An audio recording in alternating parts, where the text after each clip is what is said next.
Oscar de Leon knows he's cursed. He's read enough fantasy novels, enough comic books, enough Greek tragedies to recognize a fuku when he sees one. The multi-generational doom. The sins of the grandfather visited upon the grandson. He knows the shape of his own story before he lives it. And here's what Junot Díaz understands that most readers miss. That knowledge doesn't help. Recognizing the pattern doesn't let you escape it.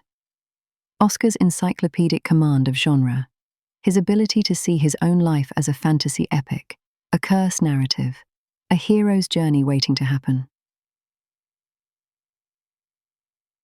It's not out armor, it's the opposite. It's a trap dressed up as understanding.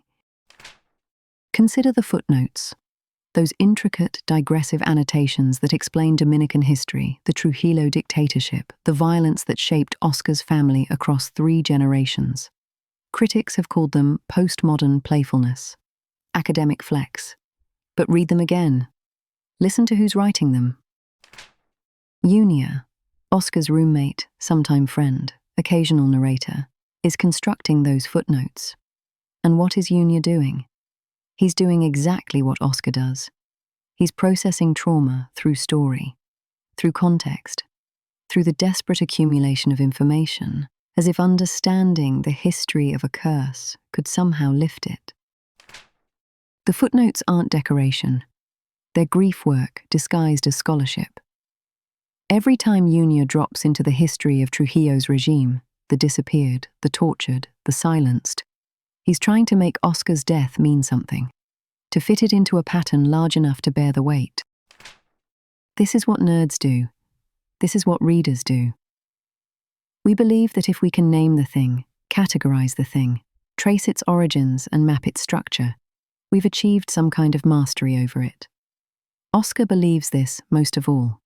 He's waiting for his hero moment, waiting for the page to turn, waiting for the narrative to reward his faith in narrative. But Díaz is ruthless. Oscar does get his moment. He does, finally, experience love.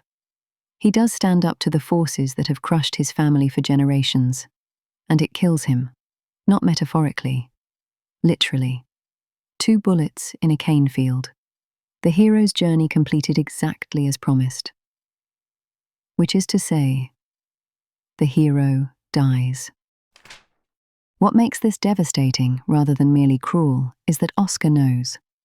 In his final letter to Junia, he writes that the beauty of the thing was that he finally got to experience what he'd only ever read about, the brief, wondrous life.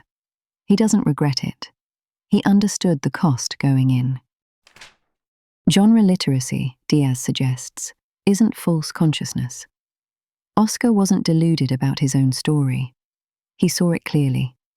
He just couldn't, or wouldn't, write a different one. Because what's the alternative? To never believe in love, to never expect the narrative to turn, to live without story. The fuku, the curse that haunts the de Leon family, is real in the novel. Díaz doesn't let you read it as purely metaphorical. Bad things happen, again and again, to people who did nothing to deserve them. But the counterspell, the zafa, is also real. And writing is the zafa. Junia's book is the zafa. The act of witnessing, of recording, of refusing to let the silence win. So the footnotes aren't academic distance. They're prayer. They're the same desperate incantation Oscar made every time he retreated into comics and fantasy novels. Please let the story save me. Please let understanding be enough. Díaz wrote a book about a nerd who dies for love, narrated by a nerd who processes that death through scholarship. And he filled it with the debris of genre. Tolkien references, anime allusions, comic book heroes. Not as ironic distance, but as the genuine language of people trying to survive things too large for realistic prose. The Brief, Wondrous Life. Oscar got it. He knew exactly what story he was in, and he chose to live it anyway. That's not naivety. That's something harder to name.